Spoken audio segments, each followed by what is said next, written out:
Channel के लाइक कीजिए, subscribe कीजिए, शेयर कीजिए। भोलेनाथ के चरण में प्रणाम करती हूँ, मैया भवानी के चरण में प्रणाम करती हूँ, गणपति के चरण में प्रणाम करती हूँ, हम अपनी माता पिता के चरण में प्रणाम करती हूँ। मेरा प्रणाम स्वीकार हो प्रभु, मेरा प्रणाम स्वीकार हो। सभी देव देवी के चरण में प्रणाम करती हूँ, मेरा प्रणाम स्वीकार हो प्रभु, मेरा प्रणाम स्वीकार हो। मांगियो जी शिव गुरु कितना करियो प्रणाम, कित दया मांगियो जी शिव गुरु कितना करियो प्रणाम, तैयो नाही मिलल जी शिव गुरु देहिया में आराम, तैयो नाही मिलल जी शिव गुरु देहिया में आराम। तोरे नैया लिखियो जी शिव गुरु बेलवा पत पर नाम, तोरे नैया लिखियो जी शिव गुरु बेला के पतैया हो राम, तैयो नाही मिलल जी शिव गुरु देहिया में आराम, तैयो नाही मिलल जी शिव गुरु देहिया में आराम।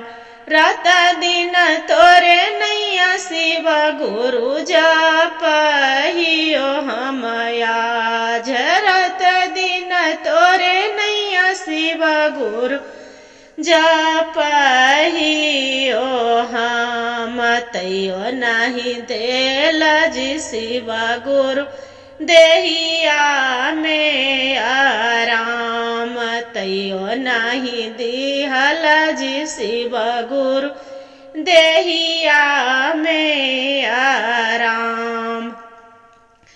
तू सासू के समझिया गे शिष्या माता के रसमान, सासू के समझिया गे शिष्या माई के रसमान, तब तोरा मिलतो गे शिष्या देहिया में आराम, तब तोरा मिलतो गे शिष्या देहिया में आराम। पित ससुर के समझिया गे शिष्या पिता के रसमान, ससुर के समझिया गे शिष्या पिता के रसमान, तब तोरा मिलतो गे शिष्या देहिया में आराम, तब तोरा मिलतो गे शिष्या देहिया में आराम।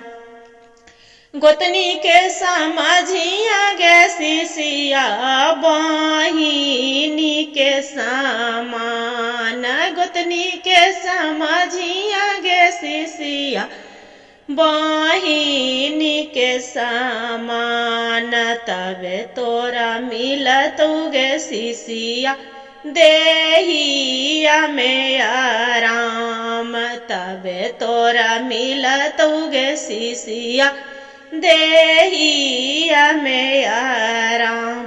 नंदी के समझिया गे शिष्या सीता के रसमान, नंदी के समझिया गे शिष्या सीता के रसमान, तब तोरा मिलतो गे शिष्या देहिया में आराम। भरल तोरा रहतो गे शिष्या पूरा परिवार, भरल तोरा रहतो गे शिष्या पूरा परिवार। जेठा के समझिया गे शिष्या बड़ा भैया के रसमान, जेठा के समझिया गे शिष्या जेठा भैया के रसमान, देवर के समझिया गे शिशिया छोटा भाई बा के रसमान तबे तोरा मिलत गे शिशिया देहिया में आराम तोरे नैया जपहियो जी शिव गुरु रतिया दिन मतोहार बेरे नैया लिखयो जी शिव गुरु बेल के पतिया हो राम तैयो नहीं मिलल जी शिव गुरु देहिया में आराम तैयो नहीं मिलल जी शिव गुरु देहिया में होया राम। हर हर महादेव, घर घर महादेव। गुरु भाई गुरु बहन, जो भजन अच्छा लगे तो वीडियो को लाइक सब्सक्राइब शेयर जरूर करिएगा। हर हर महादेव कमेंट में लिखना ना भूलिएगा दीदी।